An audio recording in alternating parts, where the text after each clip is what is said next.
वनमाले गदिशाङ्के शङ्के चक्रे च नन्दके श्रीमन्नारायण विष्णु वासुदेवोऽभिरक्षतु। ओम नमो भगवते वासुदेवाय। आप सभी का श्री हरि विष्णु कल्याण करे और सुख और संपन्नता प्रदान करे। फिर से आप सभी का मैं स्वागत करती हूँ अपने चैनल आध्यात्मिक मार्ग पर। आप सभी का प्यार और समर्थन मुझे प्रेरित करता है कि मैं आप सभी के बीच प्रतिदिन कुछ नया और अद्भुत आध्यात्मिकता का ज्ञान लाती रहूं। जी हाँ, अगर आप मेरे चैनल पर नए हैं तो आप सब्सक्राइब कीजिए और लाइक कीजिए और कमेंट करके बताइए। अगर मुझसे कुछ भी त्रुटि रह जाती है, न्यूनता अधिकता हो जाती है, तो आप मुझे अवश्य कमेंट करके बताइए। जी हाँ, जैसे कि आप सभी को पता है कि आज एकादशी तिथि है, मार्गशीर्ष के शुक्ल पक्ष की एकादशी तिथि, जिसे मोक्षदा एकादशी के नाम से जाना जाता है। वैसे तो हमारे पुराणों में वर्णित है कि एकादशी व्रत सबसे श्रेष्ठ व्रत होता है। अगर आप वर्ष में कोई भी व्रत नहीं करते हैं लेकिन केवल एक एकादशी का व्रत करते हैं तो आपको सभी व्रतों का फल प्राप्त होता है, आपको श्रेष्ठ फल प्राप्त होता है। वैसे तो हर एक एकादशी का अपना ही महात्म्य और महत्व है, लेकिन मोक्षदा एकादशी का महात्म्य भी बहुत ही महत्वपूर्ण है। मोक्षदा एकादशी के व्रत करने मात्र से हर प्राणी इस लोक में ही नहीं परलोक में भी मोक्ष से प्राप्ति करता है, पाप का नाश होता है और इस लोक और परलोक में भी अपनी दुख पीड़ा और शोक से मुक्ति प्राप्त करता है। वैसे तो एकादशी का व्रत सभी को करना चाहिए, लेकिन अगर संभव ना हो सके तो सिर्फ एकादशी के दिन चावल का त्याग करके और तामसिक भोजन का त्याग करके एकादशी के पूर्ण व्रत का फल प्राप्त कर सकता है। जी हाँ, आप अगर चावल का त्याग करते हैं तो जितना फल एकादशी व्रत करने वाले को मिलता है उतना ही फल चावल का त्याग और तामसिक भोजन का त्याग करने वाले को मिलता है। मैंने आपको एक वीडियो के माध्यम से पहले ही यह बताया है, तो ज़्यादा इस वीडियो को लंबा ना करते हुए मैं एक मोक्षदा एकादशी व्रत की कथा प्रारंभ करती हूँ। आप ध्यान पूर्वक सुनिएगा और श्रवण और पठन मात्र से ही आपके पापों का नाश होगा, मैं यह कामना करती हूँ। तो आइए हम एकादशी व्रत कथा प्रारंभ करते हैं। तो कुछ इस तरह धर्मराज युधिष्ठिर ने भगवान श्री कृष्ण से पूछा कि हे केशव, हे जगतपति, आप संसार को सुख देने वाले, सबके हितैषी और त्रिलोकी के स्वामी हो। मैं आपको बारंबार नमस्कार करता हूँ।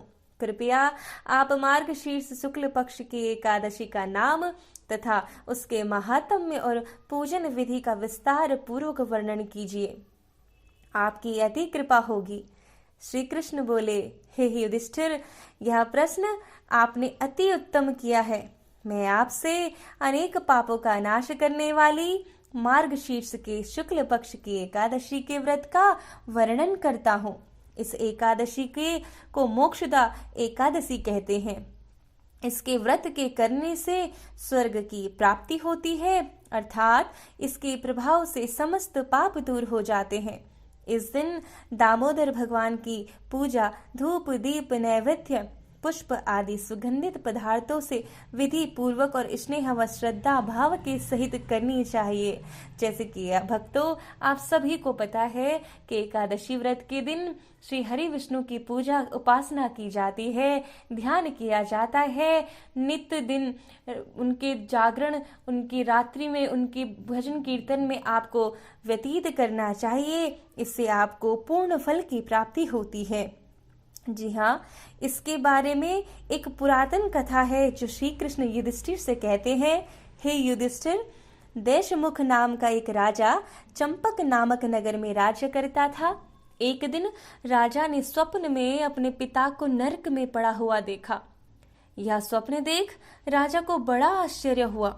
सुबह होते ही राजा ने ब्राह्मणों को सभा में बुलाकर अपने स्वप्न का वृतांत कहा। हे प्रभु, मुझे राज्य, सुख, धन, ऐश्वर्य, हाथी, पुत्र, स्त्री इत्यादि कुछ भी अच्छे नहीं लगते हैं, क्योंकि मेरे पिता नरक में पड़े हैं और उसने मुझसे उसका उद्धार करने को कहा है। हे द्विजवरो, उस पुत्र का जीवन व्यर्थ है जो अपने पिता का भी उद्धार ना कर सके। आप लोग विद्वान हैं, सब धर्म के ज्ञाता हैं, कोई तप, दान, व्रत आदि ऐसा बताएं जिसके द्वारा मैं अपने पिता की मुक्ति करा सकूं। मेरे बीच में कुछ त्रुटि हो गई थी, आप मुझे क्षमा करें इसके लिए। राजा के वचनों को सुन ब्राह्मणों ने कहा, हे नरेश, यहाँ से नजदीक ही एक पर्वत मुनि का आश्रम है, आप वहां जाकर यह सब प्रश्न पूछें, क्योंकि वे तीनों कालों की ज्ञाता है। अवश्य वह कोई विधि ऐसी बता देंगे जिससे आप अपने पिता की मुक्ति करा सके। ब्राह्मणों की बात मान राजा पर्वत मुनि के आश्रम पर गए। वहां चारों वेदों के ज्ञाता पर्वत मुनि को देख राजा ने साष्टांग प्रणाम किया। मुनि ने राजा को आसन दिया। राजा ने विनय पूर्वक कहा, हे मुनिराज, आपकी कृपा से मेरे राज्य में कुशलता है, किंतु आज मेरे सामने एक विघ्न उत्पन्न हो गया है, जिसके कारण मेरे चित्त में बड़ी अशांति हो रही है। हे मुनिदेव, आप ही कृपा कर मेरे संदेह को दूर कीजिए। राजा के वचन सुनकर पर्वत मुनि ने नेत्र मूंद लिए और कुछ समय के बाद मुनि ने कहा, हे राजन, हमने योग बल से आपके पिता के पापों को जान लिया है। उन्होंने पूर्व जन्म में द्वेष से काम के वशीभूत होकर एक स्त्री को रतिदान और ऋतु अभिलाषी स्त्री को मांगने पर भी ऋतुदान नहीं दिया था। उसी पाप के कारण तुम्हारे पिता को नरक में निवास करना पड़ रहा है। मुनि की बात सुन राजा ने कहा, हे महर्षि, मेरे पिताजी की मुक्ति के लिए रास्ता बताइए। मैं मानता हूँ उनसे पाप हुआ है, लेकिन वे मेरे पिता है, तो अब मुझे उनकी मुक्ति के लिए रास्ता खोजना है, कृपा आप वो बतलाइए। पर्वत मुनि ने कहा, हे राजन, मार्गशीर्ष माह के शुक्ल पक्ष की मोक्षदा एकादशी का आप व्रत कीजिए। उसके पुण्य का फल अपने पिता के निमित्त दे तो निश्चय ही उनका उद्धार होगा। मुनि की बात मान राजा ने अपने घर आकर कुटुंब सहित मोक्षदा एकादशी का विधिवत उपवास किया, जिसके पुण्य को अपने पिता के लिए संकल्प किया, जिसके प्रभाव से राजा के पिता की मुक्ति हुई। हे युधिष्ठिर, जो मनुष्य मोक्षदा एकादशी का व्रत करते हैं, उनके सारे पाप नष्ट हो जाते हैं और वे स्वर्ग लोक में स्थान पाते हैं। इस व्रत को करने तथा कथा पढ़ने सुनने से वाजपेयी यज्ञ का फल प्राप्त होता है तथा यह व्रत मोक्ष दाता है। तो इस प्रकार आप सभी को एकादशी व्रत की कथा अवश्य सुननी चाहिए या पढ़नी चाहिए। यह मोक्षदा एकादशी व्रत की कथा यहाँ संपन्न होती है।